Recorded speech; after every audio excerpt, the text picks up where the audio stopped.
let's start with anti-Asian sentiment during COVID. You know, time went by so fast, even though we had a few people, but I thought one of the ideas that came out, the question was, is there a hotline in Marin that people can call up to report such incidences? And so we thought maybe Mo with the new county equity office there could look into something like that. And Jean is, oh, okay. So that's just a quick thing. And I was saying also that Russell Jerome at San Francisco State Asian Studies, he had started a website or a blog about anti-Asian hate reporting center. So that would be another resource if people wanted to look at that. But yeah, we really didn't have much time to go into things, but I thank the group. Hi, everyone. I am going to attempt to capture this, to do my best, so I hope I honor you all that I worked with. So Phyllis wasn't able to stay, but she was talking about that she doesn't like all these catchphrases around what's here and what's now. She said all of these things have always existed. What we need to do is kind of rethink how we treat each other and really focus on teaching children to see each other fully and respect each other. And not everyone in the group saw these things the same way, but just that idea of how to teach children to think and to act from the beginning in certain ways with each other. And then Glenna was talking about how it's not that we don't necessarily have enough money in education, it's that we don't use our resources widely well. And she and Henry were both talking about the excessive number of districts that we have in Marin. And with each district comes a district office building and then district office administrators. And when we're talking about use of resources, why is that completely necessary? If we're trying to create equity within the district, why does everything need local control if we do education correctly and use our resources wisely?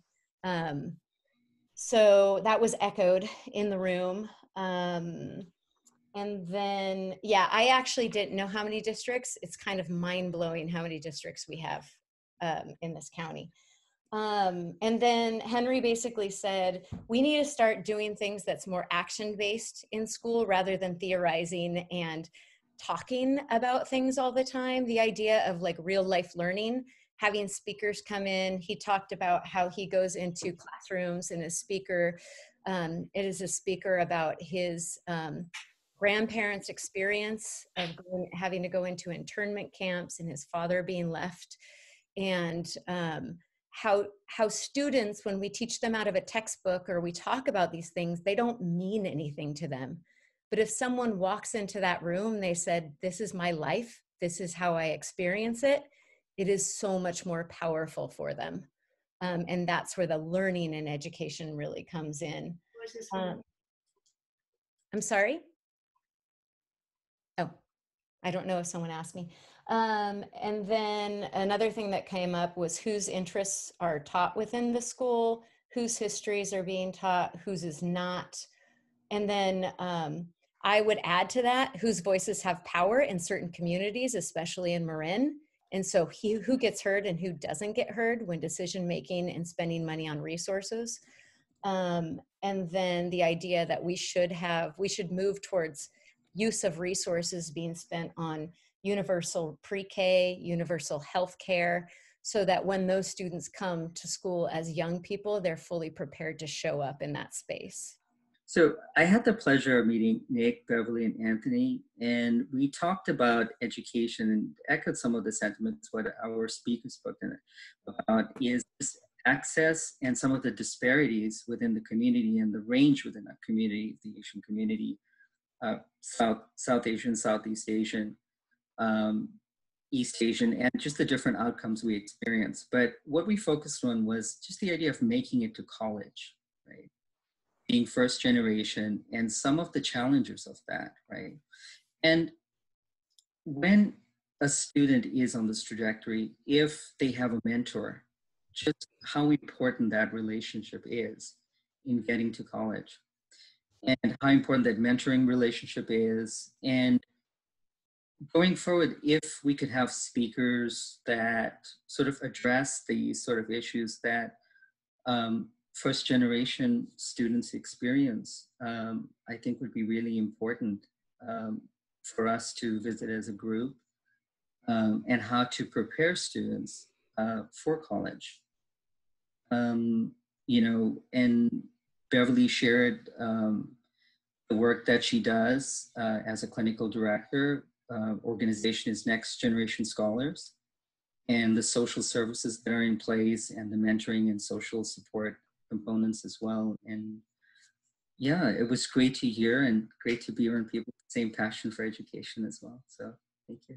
I had the pleasure of talking with Kathy, Mia, Jordan, and Olivia. So a couple of things that came up was that we really need to share and be more proactive about sharing mental health resources, specifically the ones that really help our Asian community. So really figuring out not just the regular, well, mental health resources, and then ones that really will serve our community.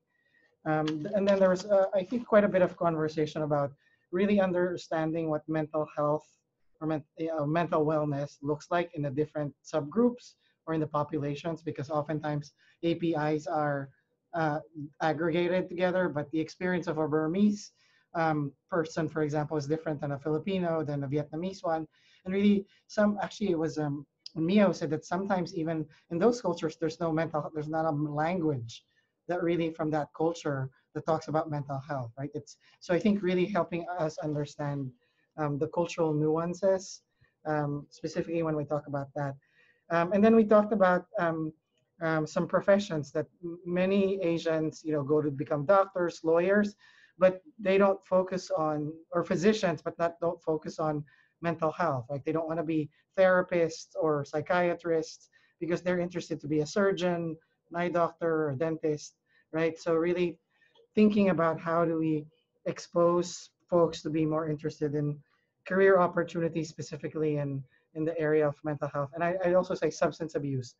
Mental health is such a big issue, but actually it's also, substance abuse is also, addiction issues is big in our community that we actually don't talk about. So they suggested, maybe a forum to break down, to bring speakers that are in different professions, speakers to talk about what mental health is like in the different subgroups. And then we also talked about a generational difference between folks who are much more, maybe first generation immigrants, when folks that really were born here, that there is really a difference in confidence and easiness to talk about mental health when you're much younger, born here, grew up here, than folks that actually migrated to this country. And oftentimes there's really a conflict or a just lack of understanding on both sides, and that creates some conflict. So those are some of our ideas. Hey, I had the pleasure of being in the in the breakout room with Paul and his lovely wife, Tasha. Paul was born and raised in Davis, and Tasha was born and raised in Marin. Tasha is an educator in Marin. A lot of her students are from Marin City. Also had Phyllis, who's a member of the Japanese American Citizen League, as well as her this other distinguished colleague, Gail Seymour, also a member of the Japanese American Citizen League. And we also had Lord Fagoli, Marin County elected DA. Great group, great discussion. Paul and Tasha, they're a young couple, but they mentioned something that's very touching to my mind and my heart, that at their lives and where they're at now as a family and professionally, they are so impacted by the Black Lives Matter and the Black agenda and the oppression and the anti-Black events that are going on across the country, that they realized that they were not as culturally competent about the Black experience as they thought they were. And Tasha and Paul mentioned how they have a cousin who's married to a young black guy, and his wife, she just had their baby, and their baby is just born. But one of the first things that hit them as a young family is they have a mixed race baby, and what threats or what situations will their baby be facing. That is very sad that someone raising a family has to really be concerned about that. So their recommendation was that we have a series of cultural competency Zoom forums where it's collaborative among representations, cross-section of representative groups. Equally, Phyllis had the same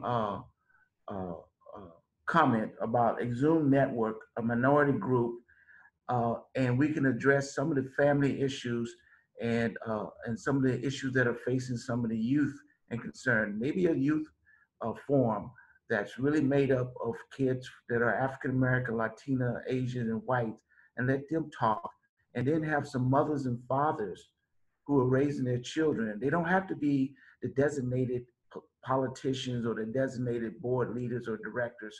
Someone who's a member of the group but have real experiences that they don't get a chance to voice that much. Gail had a great, Gail and Lori had an equally great recommendation about the environmental access or lack of access that a lot of our families and children don't get a chance to appreciate about Marin County. Marin County is 80% open space, and they were talking about how even through Zoom or even through the social distances, how we collectively can really get people out of these box spaces and do like events where people can do more hiking, do more biking, and there's people from different cultures and background to appreciate what life and our superior beings and nature has offered us in this county of Marin. Lori had another comment about ability, setting up forums where people can have moments of self-expression. A very short agenda like you all have now, but real moments of real comments, real talk, real expression about real life experiences. And lastly, we talked about this recent caravan of about 200 cars that surged upon Marin City off of Highway 101 right the day before the election, and how wrong on every level that is. In the middle of COVID, in the middle of racial strife, in the middle of all conversations about equity, in the middle of efforts to disenfranchise people from going to the polls, we have a group of people that decide to go to one community in Marin, and it was a community that they thought where most of the Black people live. Think about that. If that caravan had came to a predominantly Asian community and just busted up to intimidate you for no reason, and then how Marin City, a small Black community now, it could have been a riot. And guess who would have probably been on the media with the cameras focusing on more? Probably most of the Black kids or the Black families. But they didn't do anything. They didn't go to nobody. Someone came to their community. So we talked about how we should have conversations about that publicly in different forms. So I appreciate my 1, 2, 3, 4, 5 with myself, 6 members of my circle, because you really made me think, and I feel very, very proud right now. Thank you. Tonight, I had the pleasure of meeting in a group with Nyan, our co-president for AAAM, Kayron, who is a senior at Novato High School, and Jan, who is a retired superintendent from Novato, who is currently working with our Marin County Office of Education to help expand ethnic studies curriculum throughout the county of Marin schools. And so, you know, for the interest of time, because it's almost the 8 o'clock hour, I have full notes to Emily already, but a lot of the themes that we talked about that weren't shared by Otis's group was, what is the high school or youth experience regarding anti-hate and other minority groups who might be experiencing isolation in and out of schools? And can we identify the safe spaces that may be within the school campus or outside of the school campus? Does that mean that the young person turns to Marin County of Education, or maybe Marin County Behavioral Health, or maybe another youth group or organization that we might not know of? And how do you find that out? We also talked about dismantling the model minority myth. Not all Asians are great at math. And so I know that that's one piece of the larger picture, but how can we break down those different stereotypes as we try to bridge commonalities with racial justice? How can we show up as Asian brothers and sisters in the Black Lives Matter movement, and also in this multicultural movement that we're experiencing not only now, but have been so far? It just happens to be that we come to a head point now. How can we support creating groups and clubs on school campuses? You can see that we've had just more of a youth, young adult theme. And we did come up with different speaker recommendations. For example, Alicia Garza, who actually co-created hashtag Black Lives Matter. She grew up in Marin County, talking about in her recent book that she just released about growing up in the Canal neighborhood in Tiburon, and that, when you say hashtag Black Lives Matter, or when you say Black Lives Matter, it's not just a statement. It's actually a catalyst and a start to a movement, but movements need people. So we talked about how can we organize our community, whether it be Asian Americans or Asian allies, to support our Black brothers and sisters. Thank you. We established first that there are already existing discrimination rules and laws and regulations based on race and ethnicity. However, one of the things that is very pervasive that typically do not get addressed in the workplace as a form of discrimination are people's attitudes. That is more resembling microaggressions, implicit biases, and unconscious biases. And we discussed the importance of putting labels to people's experiences when they feel discriminated, such as those three concepts. And the tool to really provide that level of awareness is education. Educating Asian Pacific Islanders what it is to, what implicit biases really means. What are unconscious biases? What are microaggressions, right? Because these are the things that are in the gray areas that still fills the role of discrimination, but not enough to warrant any lawsuits or any complaints that are legal in nature. However, with regards to any legal with regards to any legal actions, I think that it's still valuable and important for Asian Pacific Islanders to be reminded about their rights, their employee rights, about discrimination around what is not acceptable, what is illegal, and what is unethical. Because I think sometimes people confuse the two between ethical behavior and conduct versus legal behavior and conduct. And so to really separate that out so that the Asian Pacific Islander community can really understand and be validated for a lot of the experiences that they feel, but not necessarily cannot put a finger on. Just to normalize that they are not one alone. Two, they're not crazy. And three, it happens almost every day there. If you would like more information about the Southern Poverty Law Center, their work, and more about their programming, their website is www.splcenter.org. And if you feel moved to make a modest donation for Margaret's contribution to our group tonight. I'm sure that they would welcome that. Also, we'd like you to become a member of the Asian American Alliance of Marin. It's a little more expensive than the Sonoma County JACL, but it's $20 a year. And so we use the funds to help to organize our community gathering every year, and hopefully our Asian Pacific Festival next spring. And our website is www.aamarin.org.